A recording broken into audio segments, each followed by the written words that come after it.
धर्म प्रेमी बंधुओं, आप सभी को जय जिनेन्द्र। मेरे इस चैनल में आपका स्वागत है। मेरे इस चैनल में 16 कारण भावना अनुशीलन का स्वाध्याय चल रहा है। आज हम 8वीं भावना साधु समाधि भावना का स्वाध्याय आरंभ करेंगे।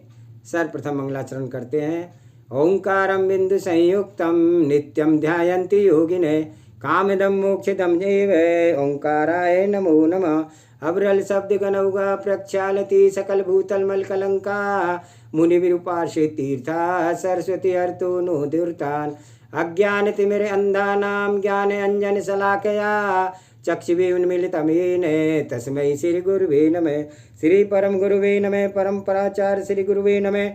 सकल कालुष विध्वंसकम श्री श्याम परिवर्धकम धर्म संबंधकम भव्य जीव मन प्रतिबोधकारकम इदम शास्त्रम श्री 16 कारण भावना अनुशीलन ये तन्मूल ग्रंथ कर्तारा श्री सर्वज्ञ देवा तदुत्तर ग्रंथ कर्तारा श्री गणधर देवा प्रतिगणधर देवा तेषां वचनसारमासादे आचार्य श्री विशुद्ध सागर जी महाराज विरचितम मंगलम भगवान वीरो मंगलम गौतमो गणे मंगलम कुंद कुंदात्यो जैन धर्मोस्तु मंगलम सर्वे श्रोता सावधानते श्रवन्तु। 8वीं भावना है साधु समाधि भावना। यथा भंडारगारे दहने समुत्थिते तत्प्रकाश मननुष्ठीयते बहुपकारक त्वत्थानिकेन व्रतशीले समृद्धस्य मुनिस्तपसः कुतश्चित् प्रव्यूहे समुचिते तत्संधारणम समाधि। जैसे भंडार गृह में आग लग जाने पर बहुत उपकारी होने से आग को शांत किया जाता है, उसी प्रकार अनेक प्रकार के व्रत और शीलों से समृद्ध मुनि के तप करते हुए किसी कारण से विघ्न के उत्पन्न होने पर उसको संधारण करना, शांत करना साधु समाधि भावना कहलाती है। यह परिभाषा सर्वार सिद्धि टीका में दी गई है। दूसरी परिभाषा कहते हैं मुनिगण तप संधारणम समाधि भंडारगार अग्नि प्रसन्न मनवता यथा भंडारगारे दहने समुत्थिते तत्प्रसन्न मुनुष्ठीयते बहुपकारात् तथा अनेक व्रतशील समृद्धस्य मुनिगणस्य तपसः कुश्चित् पृथ्वी समुत्थिते तत्संधारणम समाधिरिति समाख्याते। जैसे भंडार में अग्नि लगने पर वह प्रयत्न पूर्वक शांत की जाती है, उसी तरह से शील व्रतों से समृद्ध मुनिगण के तप आदि में कोई विघ्न उपस्थित हो जाए तो उसका निवारण करना साधु समाधि भावना है। तत्वार्थ वार्तिका में आचार्य श्री अकलंग स्वामी ने यह साधु समाधि भावना की परिभाषा दी है। इसको सरल शब्दों में आचार्य श्री विशुद्ध सागर समझाते हुए कहते हैं साधु समाधि भावना अनुशीलन संसार में अनादि अविद्या के वश होकर जीव आत्मा भ्रमण कर रहा है। राग मोह की मिठाई छूटती नहीं है। किसी लोलुपी के उदर में कृमि पड़ जाए, अंदर अंदर काटते रहने से शरीर दुर्बलता से युक्त होगा। वायु के झोंकों से गिरने लगा, देखने वाले को दया आने लगी। कितना कमज़ोर दुर्बल हो गया है। क्या इस बेचारे को भोजन नहीं मिल रहा है? क्या कुपोषण का शिकार है या चिंता से युक्त है? नाना प्रकार के लोग विचार करते हैं, परंतु आवश्यक यह नहीं। लोक के नाना प्रकार के विचार सत्य ही हैं। क्या विचारक यही स्थान का विचार कर रहे हैं, उसकी पूर्ण प्रामाणिकता प्रत्यक्ष ज्ञानी का ही विषय है। इस मृषावादी विचारों के द्वारा लोक को ठगा गया। पूर्ण पुण्य के नियोग से ख्याति यश के वैभव को पाकर के असत्य को सत्य सिद्ध करने में विचार जीवन पूर्ण कर रहे और भोले प्राणियों को भ्रम से हिमायती नाले में पटक रहे। जब स्वयं ही सत्य का निर्णय नहीं है तो फिर अन्य को असत्य निर्णय सुना करके प्रशंसा के स्थान पर निंदा का भाजन बन रहे हैं। सत्यार्थ बोध होने पर ही सामान्य एवं विज्ञ जनों के मध्यम अपने विचार करना चाहिए। अनुमान ज्ञान शून्य विचार नहीं होता। अन्यथा कोई कहे हमने अनुमान लगाया पर लगाना तो सीखो। अनुमान समीचीन होना चाहिए। साधन की व्याप्ति तो घटित होना चाहिए। बिना एक देश व्याप्ति के अनुमान कैसे? धूम को देखकर पानी का अनुमान लगाना क्या सम्यक अनुमान है? मेरे मित्र, धूम दर्शन से अग्नि का अनुमान बोध तो हो सकता है, पानी का नहीं। पानी के बोध हेतु साधन पानी रूप चाहिए। जैसे सुगंधित आर्द्र वायु की शीतलता से अनुमान लगाया जा सकता है कि कहीं अवश्य पानी गिर रहा है, क्योंकि सुवासित शीतल वायु चल रही है, अथवा सामने आती हुई गाय के खुर आदि गीले हैं। अवश्य यही कहीं पास में जलाशय है। यह है सम्यक अनुमान। दुर्बल शरीर को देख करके विचारक अनुमान लगा लेता है कि संतुलित भोजन नहीं मिला, कुपोषण हो गया। इन्हें सर्वप्रथम पास जाकर के दुर्बलता देखना चाहिए, फिर दुर्बलता के लक्षण के अनुसार अनुमान कर विचार करना चाहिए। दुर्बलता के लक्षणों का तो ज्ञान नहीं है, आयुर्वेद ग्रंथों का ज्ञान नहीं है। दुर्बल के शरीर की दुर्बलता पर विचार कर रहे हैं। ऐसे विज्ञान शून्य विचार में आकर निर्णय कभी भी नहीं लेना। यह ख्याति पूजा लाभ के लोभी लोग हैं। हाँ, जिनको तत्व विद्या में दक्षता है वही ज्ञानी सही स्थान पर साधन को देख करके साध्य की बात करे। उन विचारकों की बात को आगम पर कसकर स्वीकार कर लेना चाहिए, आगम अभ्यासों को नहीं स्वीकारना। व्यक्ति की दुर्बलता के कई कारण हो सकते हैं। उन्हें सर्वप्रथम पहचानना चाहिए। क्या वास्तव में कुपोषण का शिकार है? कुपोषण की दुर्बलता में शरीर की स्थिति भिन्न होती है, या फिर शरीर के प्राणभूत सौम्य धातु वीर का क्षय कर चुका है। तीव्र काम वासना के बस होकर के प्रतिदिन स्त्री सुख व अन्य हेतुओं के स्व शरीर का वीरपात किया है। आँख में गड्ढे पड़े हैं, नेत्रों की आभा साम्यता को प्राप्त हो रही है, इसलिए दुर्बल हो गया है, अथवा कोई अन्य रोग हो गया है, क्षय रोग के कारण दुर्बल है, अथवा इष्ट का वियोग अनिष्ट के संयोग की वेदना से आगामी भोगों से इच्छा से पीड़ित होकर के दुर्बल हो रहा है, अथवा चिंता के कारण दुर्बल है, यह फिर अधिक खाने से अथवा अपथ्य सेवन से दुर्बल है। सम्यक निर्णय लेना चाहिए। भूतार्थ बोध किए बिना संपूर्ण निर्णय असत्य है। अश्रद्धान के कारण प्रतिपल सत्य का निर्णय करके ही पक्ष लेना चाहिए। असत्य के पक्ष में स्व पक्ष की अवनति होती है और साथ में लोक हास्य भी होता है।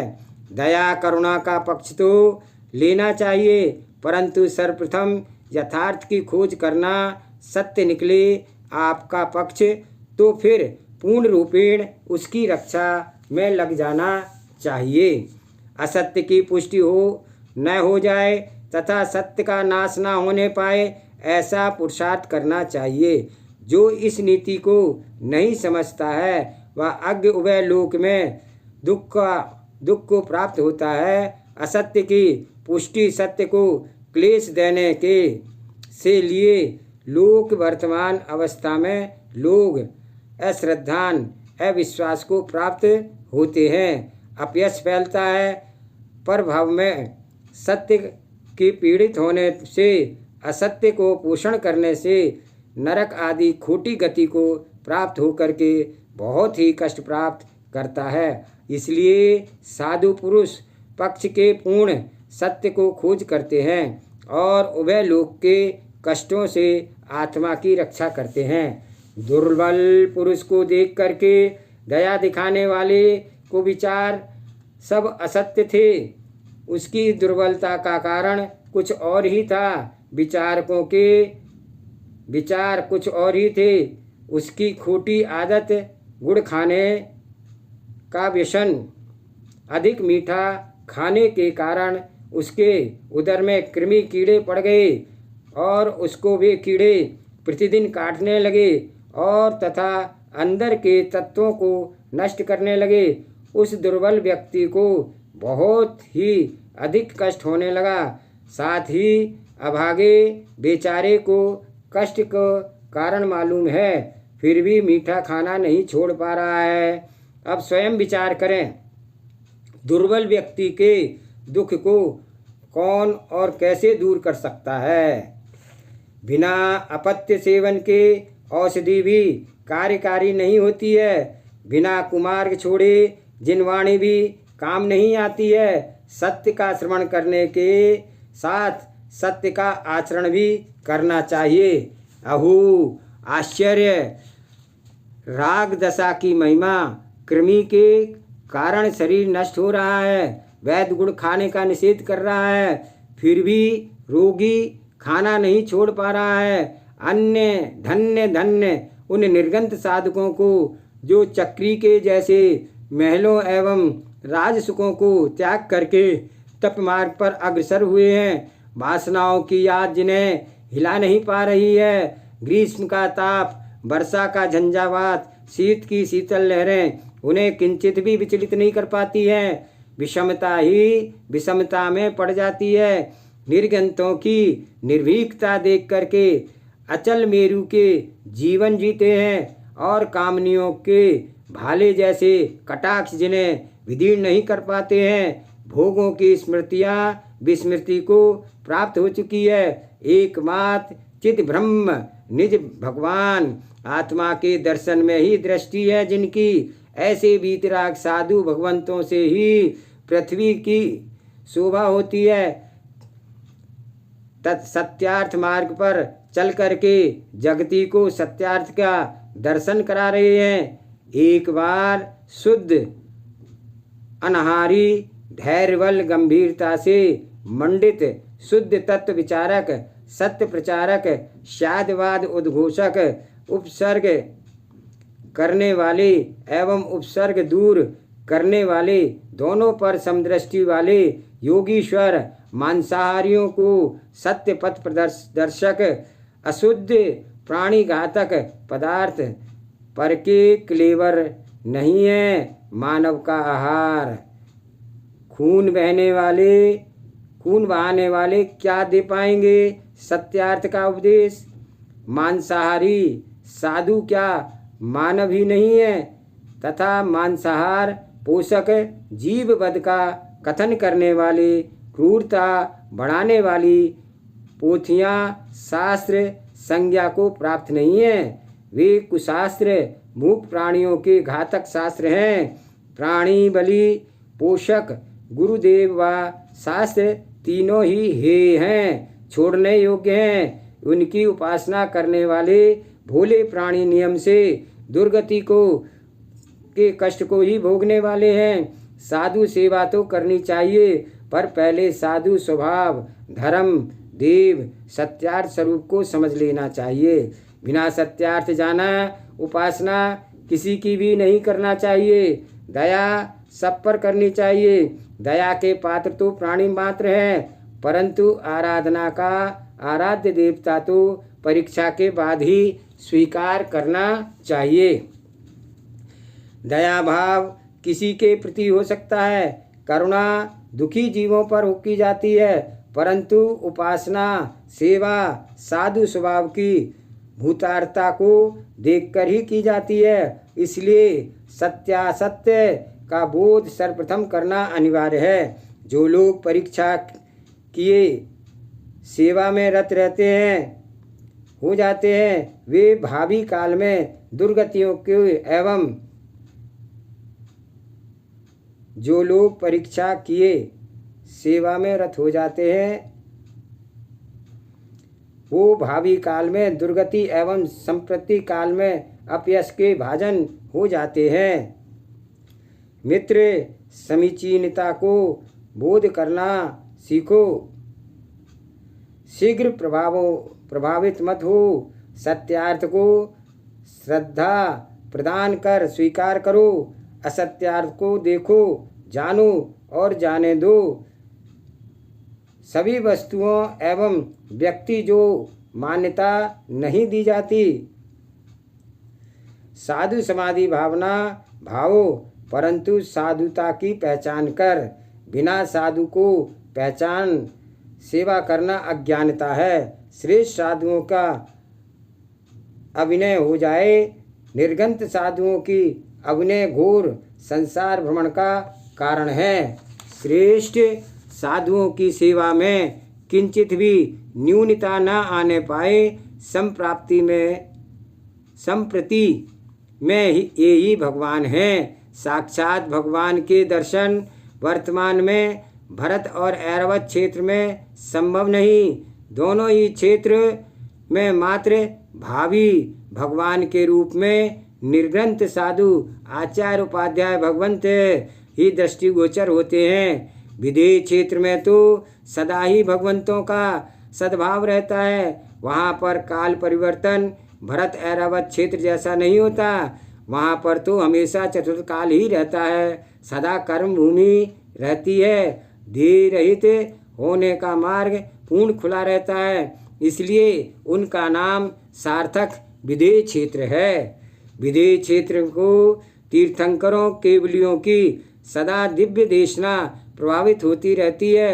श्रुत केवलियों के तत्वोपदेश समय समय पर चलते रहते हैं। धर्म शून्य वहाँ एक क्षण भी नहीं जाता है। वहाँ पर सुधी श्रावक श्राविकाएं एवं मुनिगण परस्पर पूर्ण श्रद्धा भक्ति समर्पण से निर्गंतों की साधु समाधि कराते, अर्थात धरती के देवता महामुनीश्वरों की तप साधना आत्म साधना में पूर्ण सहयोगी बनते हैं। निर्गंत श्रवण एवं श्रवणियों की सेवा करने प्रति क्षण तत्पर रहते हैं। उनकी सेवा में क्षण मात्र प्रमाण काल का भी प्रमाद नहीं करते हैं। प्रमाद मात्र पापों में ही करते हैं। साधु जनों का यही तो स्वभाव है। साधु पुरुष आत्म पुरुषार्थ व्यर्थ को कार्य में नहीं लगाते हैं। उनका पुरुषार्थ सदा उच्च रहता है। संसार के पर्यायों में भ्रमण कार्यों में पुरुषार्थ रत तथा सदा असाधु पुरुष रहता है। साधुशील पुरुष तो स्व पुरुषार्थ को सिद्धि में ही लगाता है। अन्य पुरुषार्थ के लिए महासाधुओं के पास कोई समय नहीं होता है। साधु होकर के जो समाधि में लीन रहता है वही तो साधु महात्मा परमात्मा बनता है। अहो ज्ञानियों, साधु जन आपको जहाँ भी मिल जाएं, जहाँ उनके चरण की सेवा का अवसर मत छोड़ देना। यदि अवसर आपसे छूट गया तो मित्र जानना, बहुत ही बड़ा दुर्भाग्य मानना। शील व्रतधारी एकाहारी निष्पय स्वभावी पंथ संप्रदाय से भी जो है पूर्ण वितरागी, ऐसे साधु जनों के चरणों में सदा धूख हमारी। महामौनी निर्ग्रंथ दिगंबर मुनीश्वर धरती के भगवंत हैं। अंतरंग बाहिरंग परिग्रह के पूर्ण त्यागी, श्री संघ के वासी, फिर भी सबसे उदासी, मठ मंदिरों तीर्थों में नहीं है रागी, जिन शासन के मात्र वे रहते व्यवहार के पुजारी, सर्वा परमार्थ से मात्र मात्र मात्र आत्म के बिहारी, जगत के द्वंद्वों से रहते हैं सदा निर्द्वंद, वे सब साधु वृंद हमारे हृदय कमलवासी, उनके चरण सरोज में रहता सदा हमारा हृदय कमल, सांचे भीतरागी मिलते हैं सदा कहाँ कहाँ, जब जहाँ मिल जाएं उनके चरण कमल, तब तुम वहाँ उनके श्री चरणों में भ्रमर बन करके झुक जाना। भवन का धान्य तो जड़ है, उसकी रक्षा के भाव जब प्रबल आते हैं तो साधु भगवंत चैतन्य गुणधाम है, उनके स्वयंभू संयम भूत परिणाम सदा वंदनीय हैं। एक पल भी साधु समाधि से शून्य ना निकलने वाले धरती पर सभी यमनियों की आत्म साधना आत्म आराधना निर्विघ्न हो, उनके अंतःकरण में कोई खेद ना हो, रोग ना हो, शोक ना हो, भय मारी साधुजनों की आत्मराधना में बाधक ना बने, साथ ही साथ हमारा योग एवं उपयोग उनकी निर्मल साधना में साधक हो सके। साधु पुरुषों के लिए मेरे योग उपयोग का अंश मात्र भी लग जाए तो मैं अहो भाग्यशाली होऊंगा।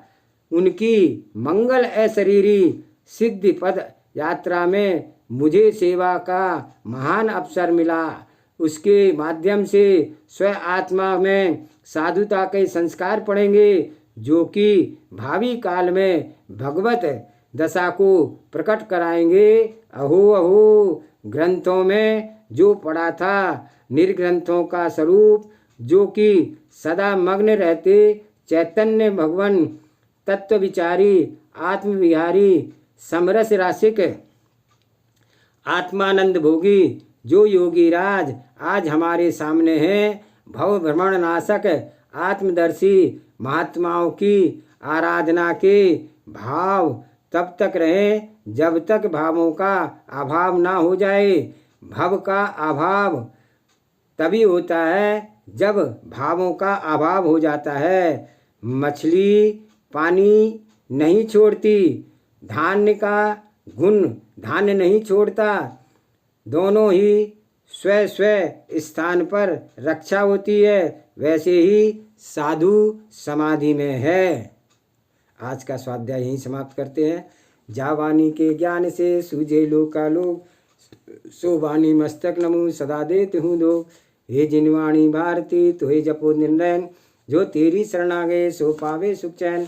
देव भजो अरिहंत को गुरु सेवा निर्गन, दया धर्म पालो सदा यही मोक्ष का पंथ। 9 बार नमोकार मंत्र।